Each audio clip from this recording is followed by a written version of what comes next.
that I do worry about, because while over the years, while we still have a long way to go as women, it feels like the spectrum of who a woman can be has expanded, right?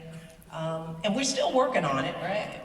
You were a wonderful woman if you stay at home and raise your family. You can now have a career. You can now sort of mix it up.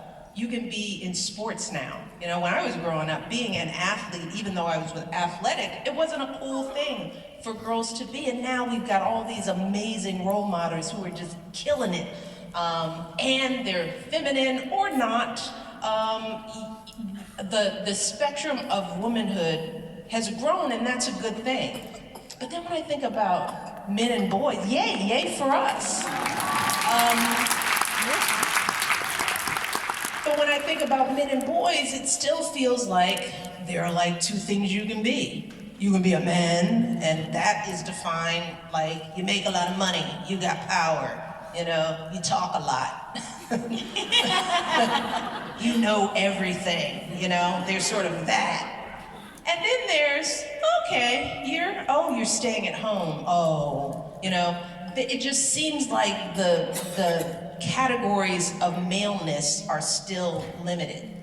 And I feel so badly because I know that men are not different from women in terms of the continuum of who they are, you know? I mean, for those of you who have sons, I know you see that they don't fit into two categories, that they're many things, that they're sensitive, or they're musical, or they're shy, or they're quiet, or they never will ever want power, or they never will be a know-it-all. That's not who they ever will be, or maybe they don't ever want to compete because they don't like competition even if they like sports.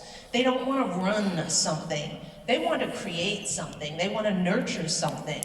You know, the spectrum of manhood is just as varied as it is for women, but I think in the world, we still jam them into a few things, and I think that's problematic. And that's what we see play out in workplaces, and sometimes in marriages. You see men, you know, they're trying to fit themselves into limited categories, and it doesn't fit them. So I think sometimes that means they're not as happy as they could be.